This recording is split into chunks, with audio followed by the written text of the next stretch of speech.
मैं उस जिला से आता हूं जिस जिला का नाम पूरे देश में जाना जाता है, जिस जिला को डॉक्टर राजेंद्र प्रसाद के नामों से जाना जाता है, जिस जिला को मौलाना मुल्क साहब के नामों से जाना जाता है, जिस जिला को डॉक्टर मोहम्मद शहाबुद्दीन साहब के नामों से जाना जाता हो, उसी सिवान जिला का मैं भी एक बेटा हूँ। आप पार्टी से लड़िएगा या निर्दलीय लड़िएगा? ये निर्दलीय चुनाव लड़ेंगे। मैं पार्टी विशेष पे जाके और पार्टी के बंधक मजदूर नहीं बनूंगा। मैं चुनाव जीतूं या नहीं जीतूं, मेरा मेन मकसद ये है कि अपने कौम के आवाज बनूं। तो मैं अपने कौम के नौजवानों से, उस बेटी और बहनों से कहना चाहता हूं कि आप लोग मजबूर नहीं मजबूत बने और राजनीति में आकर अपने हिस्सा ले।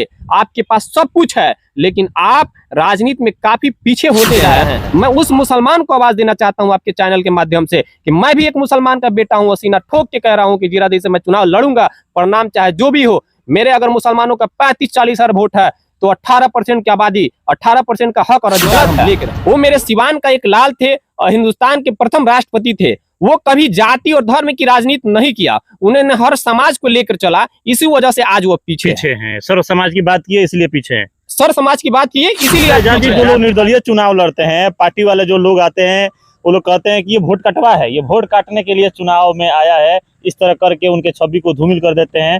क्या लगता है आपके साथ भी तो ऐसा होगा? बड़े सम्मान के साथ श्री सत्यदेव राम जी ने आप ही के चैनल के माध्यम से कहा था कि मुस्लिम कटमुल्ला है और हिना साहब और शहाबुद्दीन साहब का परिवार जिधर कहता है उधर ही वोट देता है। उनको भी मैं चैलेंज कर रहा हूं सत्यदेव राम जी को कि आने वाला समय आपका भी बुरा स्थिति होगा। आपने मुसलमानों को अभद्र भाषा का प्रयोग किया, कटमुल्ला शब्द कहने का प्रयोग किया है।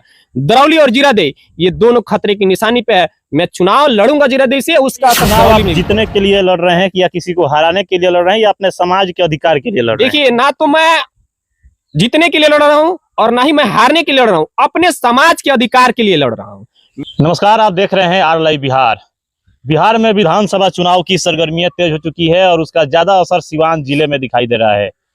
अभी देश के प्रथम राष्ट्रपति डॉक्टर राजेंद्र प्रसाद के विधानसभा की हम बात करेंगे जीरादेई, क्योंकि जीरादेई से एक नौजवान ने दावेदारी पेश किया है। नाम है एजाज खान, जिनको तस्वीरों में आप देख रहे हैं, स्क्रीन पे हमारे साथ जुड़े हैं।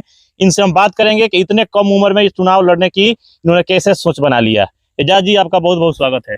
आपको भी बहुत बहुत स्वागत है। आपके जितने भी फॉलोअर्स हैं, जितने भी दर्शक देख रहे हैं, उनको मेरी तरफ से प्रणाम है, हाथ जोड़ के प्रणाम है। जीरादेई के डॉक्टर राजेंद्र प्रसाद की धरती से जो भी हमारे नौजवान भाई इस लाइव को देख रहे हैं, उन लोगों से विनती है कि मैं एजाज अहमद, आप सबका छोटा भाई। चलिए, जीरादेई में तो बड़े बड़े चेहरे हैं, बड़े बड़े नेता हैं, लेकिन वहाँ आप एक नौजवान आपने दावेदारी पेश कर दिया, आखिर क्यों? सबसे पहले राहुल बाबू, मैं आपको बता देता हूँ कि मुझे चुनाव लड़ने की एक शौक नहीं है, बल्कि एक मजबूरी है।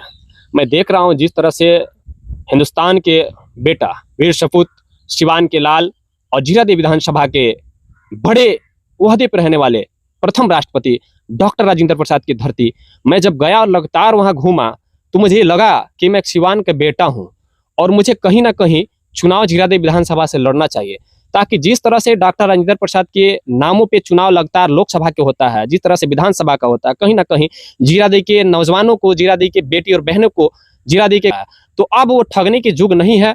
मैं वहां से अपनी दावेदारी पेश कर चुका हूं और बिहार विधानसभा का चुनाव लड़ूंगा। अच्छा एजाज जी, आपके सदस्य बन गए, अब आप विधानसभा की ओर अपने हाथ बढ़ा दिया। इतना छोटा जगह से इतना बड़ा जगह पे आपने जाने का मिजाज बना लिया। मैं शुरू से लेके और अभी तक मेरा हमेशा बड़ा फाइट रहता है। मैं हमेशा यही चाहता हूं कि बड़ा से बड़ा फाइट करे, ताकि मेरा सोच हमेशा बड़ा रहा है। मैं उस जिला से आता हूं जिस जिला का नाम पूरे देश में जाना जाता है, जिस जिला को डॉक्टर राजेंद्र प्रसाद के नामों से जाना जाता है, जिस जिला को मौलाना मुल्क साहब के नामों से जाना जाता है, जिस जिला को डॉक्टर मोहम्मद शहाबुद्दीन साहब के नामों से जाना जाता हो, उसी सिवान जिला का मैं भी एक बेटा हूं। मैं भी एक साधारण से गरीब का बेटा हूं और मैं चाहता हूं हमेशा गरीबों की आवाज बन के रहने के लिए। तो आपने कहा कि एक छोटा सा पंचायत समिति चुनाव जीतने के बाद कैसे आप विधानसभा का चुनाव फाइट करिएगा।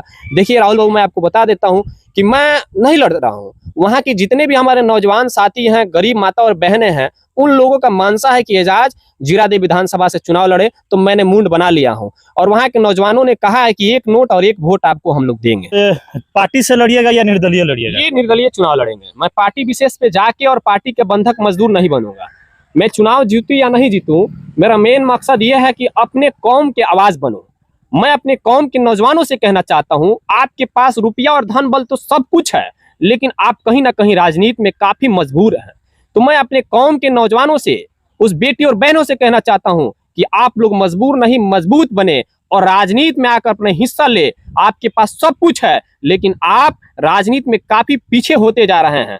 आप देख लीजिए, सिवान हो या फिर बिहार हो या उत्तर प्रदेश हो, मुस्लिमों की संख्या इससे पहले लगातार विधानसभा में अधिक होती थी, लगातार लोकसभा में अधिक होती थी, लेकिन अभी देख लीजिए कितने नीचे स्तर पे मुसलमान गिर चुके हैं। मैं उस मुसलमान को आवाज देना चाहता हूं आपके चैनल के माध्यम से कि मैं भी एक मुसलमान का बेटा हूं, सीना ठोक के कह रहा हूं कि जीरादेई से मैं चुनाव लड़ूंगा, परिणाम चाहे जो भी हो। मेरे अगर मुसलमानों का 35-40 हजार वोट है तो 18% की आबादी, 18% का हक और अधिकार हम लेके रहेंगे। तो केवल आप मुस्लिम के बल पे चुनाव लड़ रहे हैं कि सर्व समाज के बल पे चुनाव सभी लड़ रहे हैं? समाज के वर्ग पे चुनाव लड़ रहा हूं, लेकिन एक नेव मेरा है, और नेव जब मेरा 35 और 40 हजार है तो मैं फाइट कर सकता हूं भाई। ये निश्चित है कि अगर मेरा नेव मजबूत है तो मैं घर को भी मजबूत बना सकता हूं। ये मेरे अंदर चुनाव है एजाज जी, ये जो चुनाव है ये सिंबल का चुनाव है। ऑलरेडी आपके समाज, जिस समाज की आप बात कर रहे हैं, वो समाज कहीं ना कहीं किसी पार्टी से जुड़ा है, किसी पार्टी को लंबे समय से वोट करते आ रहा है। क्या लग रहा है कि आपके कहने पे वो समाज मूव कर जाएगा वहां से? देखिए, इस बार सिंबल की चुनाव कहीं नहीं होगी बिहार विधानसभा में, इस चीज को ध्यान रख लीजिएगा। सिंबल पे जब होता था तब, लेकिन खास करके जीरादेई विधानसभा में सिंबल का चुनाव नहीं होगा, निर्दलीय चुनाव होगा। जो भी अगर लड़ेगा वो मुझसे लड़ेगा। अच्छा, डॉक्टर राजेंद्र प्रसाद की बात करें तो उनके समय के बहुत बड़े बड़े नेता थे, महात्मा गांधी, सरदार वल्लभ भाई पटेल, पंडित जवाहरलाल नेहरू, ये सबको सरकार ने उचित हक और अधिकार दिया। उनके नाम पे बड़े बड़े स्टेच्यू बन गए, पर्यटक स्थल बना दिया गया, विदेशों से लोग घूमने आते हैं। लेकिन वही राजेंद्र बाबू की क्या ऐसी कमी थी, क्या उनका ऐसा गलती था?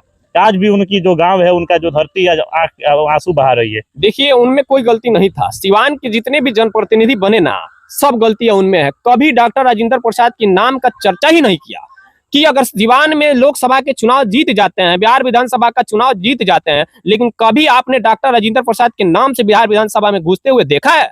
कभी लोकसभा के सदन में देखा है? कभी नहीं। इन लोगों ने लोकसभा में अगर आवाज उठाया होता, अपने जिला के सपूत के लिए विधानसभा में आवाज उठाया होता, तो कहीं ना कहीं सरकार को मजबूरी होता और कहीं ना कहीं बेहतरीन राजेंद्र बाबू की धरती पे काम हुआ होता। एजाज जी, राजनीति में उन्हीं लोगों का आवाज उठाया जाता है जिनके पास वोट बैंक होता है। क्या इस चीज को आप मानते हैं कि राजेंद्र बाबू के पास वोट बैंक नहीं था, शायद इसी के कारणवश उनके नाम को नहीं उठाया गया आगे? बिल्कुल। देखिए, आपने जो कहा है कि जिसके पास वोट बैंक होता है उसी का आवाज उठाया जाता है, लेकिन ये सरासर गलत है।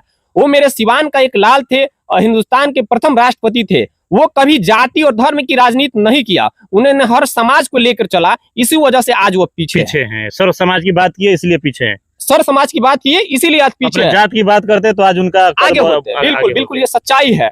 तो मैं यही कहूंगा राहुल बाबू, आपके चैनल के माध्यम से हाथ जोड़ के जीरादेई के तमाम मालिकों से, जीरादेई के तमाम नौजवान साथियों से, जीरादेई के तमाम उन माता और बहनों से कि आप लोगों ने बरसों से ठगी जा रही हैं, बरसों से ठगे जा रहे हैं, वो सब चीज दूर करके आपका बेटा आप सबके सामने एक वोट और एक नोट मांगेगा और आप सबके सामने चुनाव लड़ने के लिए मैंने घोषणा कर दिया हूँ, चाहे परिणाम जो भी हो। अच्छा एजाज जी, जो लोग निर्दलीय चुनाव लड़ते हैं, पार्टी वाले जो लोग आते हैं, वो लोग कहते हैं कि ये वोट कटवा है, ये वोट काटने के लिए चुनाव में आया है, इस तरह करके उनके छवि को धूमिल कर देते हैं।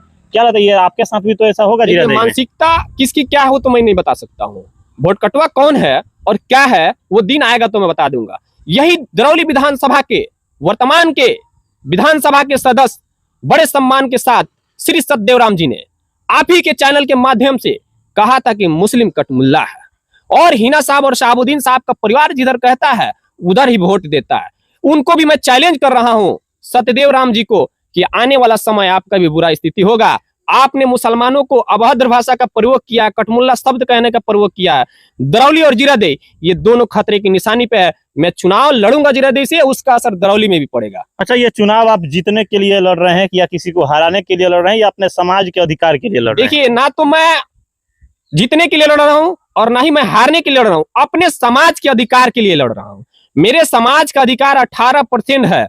उस 18% के अधिकार के मैं जानने और समझने के लिए आप सबके बीच में आया हूं। अगर जनता मुझ पे भरोसा जताती है, अगर वहां के नौजवान मुझ पे भरोसा जताता है तो मैं खरा जरूर उतरूंगा। चलिए, क्या कुछ अपील कीजिएगा जीरादेई के सभी जनता से? आप जीरादेई के तमाम नौजवानों से हाथ जोड़ के मैं विनती करना चाहता हूं कि आप सबका छोटा भाई, आप सबका सेवक एजाज अहमद आप सबके बीच में बिहार विधानसभा का चुनाव लड़ने आ रहा है। आप सब लोग एक नोट और एक वोट दीजिए और अपना सपोर्ट कीजिए। जय हिंद, जय भारत। बहुत बहुत धन्यवाद अपना समय देने के लिए।